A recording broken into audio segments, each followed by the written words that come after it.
So this happened to me when I was about 7 or 8 years old. But it's one of those stories my mom still tells, and it always makes my heart race. I don't remember it too clearly, just bits and pieces, but I'll never forget the feeling I had that day. Let me set the scene. We had just finished a long family road trip to visit some relatives. My mom, my little brother, and I had been driving all day, and we were exhausted. Of course, my dad stayed at home with the dogs, so it was just us girls on this trip. The one thing I remember vividly about our road trips is that my mom always made it so fun. We'd sing along to the radio, stop at every quirky roadside attraction, and play little games like guessing what the license plate said. But this time, something felt off. We were driving through a small, quiet town, and I could see the gas station in the distance. It was one of those old-fashioned places with a little convenience store and an old man in the corner with a newspaper. You know, the kind it's like a scene out of an old Western movie. We pulled in to grab gas and stretch our legs, but as soon as I stepped out of the car, I noticed him. There was this man standing by one of the pumps, leaning against his truck, just watching us. I didn't think much of it at first, after all. We were on the road with strangers all the time.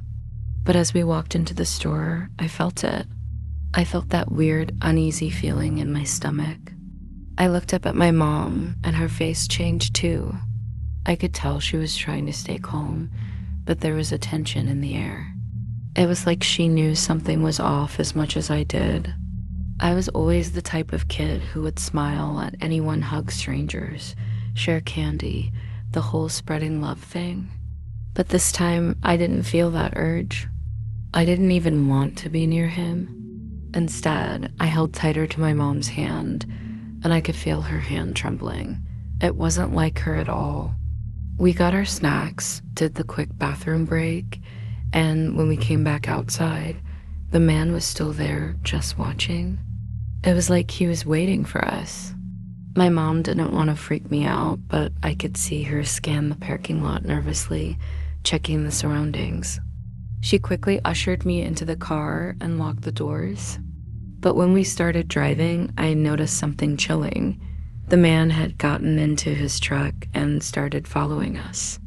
Slowly at first, then faster as we picked up speed on the highway. My mom was trying to shake him off, weaving in and out of traffic, but he was right there, tailing us. My heart was pounding. I could feel it in my chest, thumping so loudly I thought it might burst out. Then, out of nowhere, a trucker behind us started flashing his lights. At first, I thought it was just another driver trying to get around us, but then I saw it. The trucker moved into the lane next to us and pulled up beside my mom. They made eye contact. It was like a silent conversation between them. The trucker must have sensed the danger too. Suddenly, the trucker pulled ahead of us and started slowing down, blocking the man's truck. Then more trucks appeared one by one, lining up on the highway like a barricade. I couldn't believe it. The man was boxed in. He had nowhere to go. My mom took a sharp exit off the highway and pulled into the nearest rest stop, where the trucker followed us, still blocking the way. He parked next to us, got out, and walked over to our car. He asked if we were okay, and we told him everything. He didn't hesitate for a second. "I'll make sure you're safe," he said. He then drove us to the nearest Burger King, bought us food, and just sat there, making sure we were all right. He didn't leave until he was sure we were okay to get back on the road. I'll never forget that trucker. He didn't have to help us, but he did. And to this day, I think about how different things could have been without him. To that man who might have had ill intentions, let's not meet. But to the trucker who saved our lives, thank you. From the bottom of my heart. You'll never know how much you impacted us that day.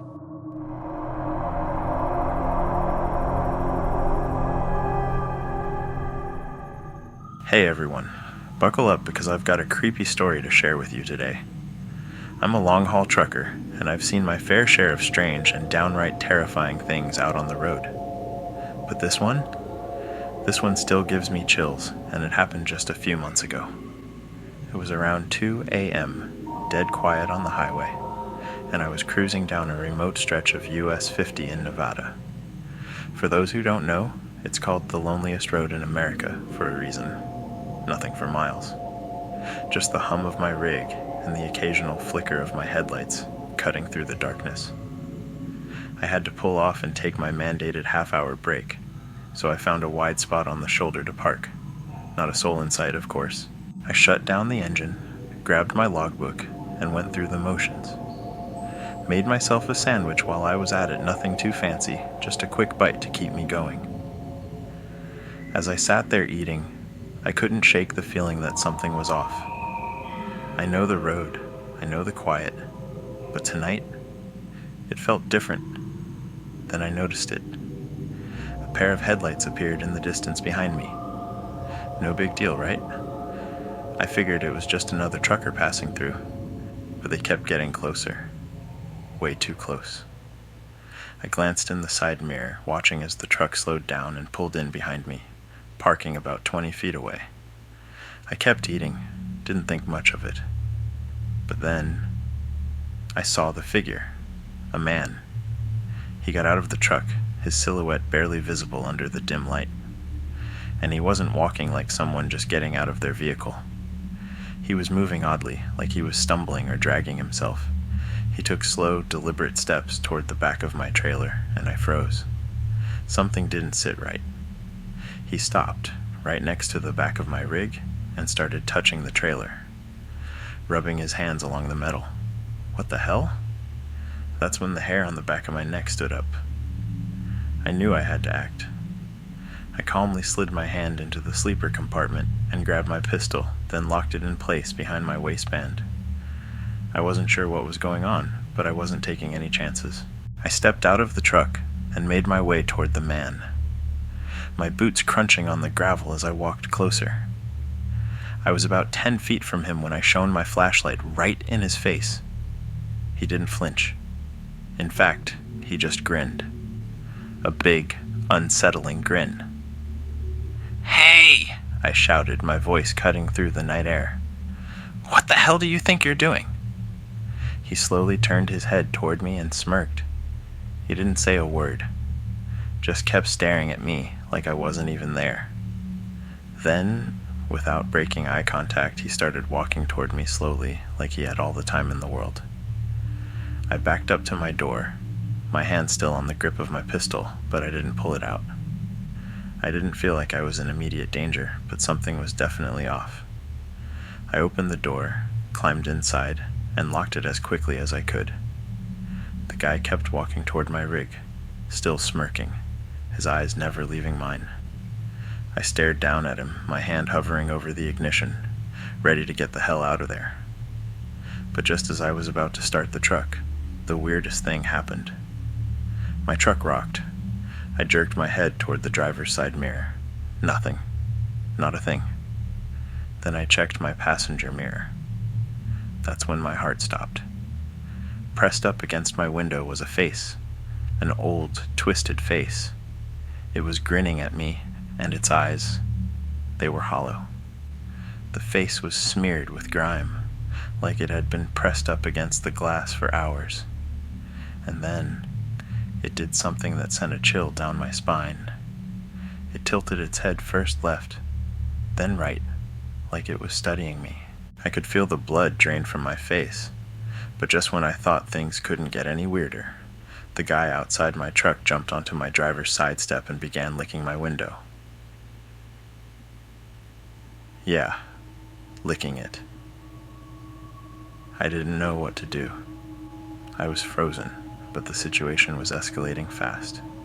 The thing on the window started banging its fists on the glass. Thump, thump, thump. It was smacking the window with such force I thought it might break. The guy outside, still grinning, started yelling at me. "Open up. Come on now. Open up, boy.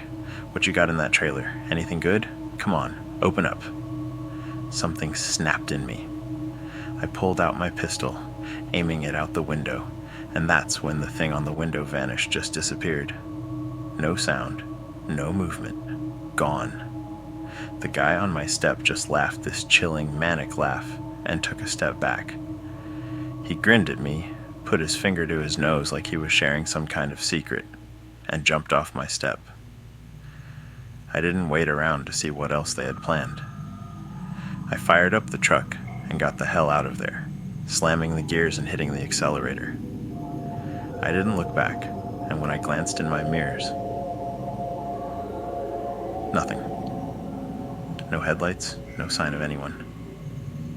I don't know what I encountered that night, but I'm telling you, I've never seen anything like it before, and I'm not eager to see anything like it again.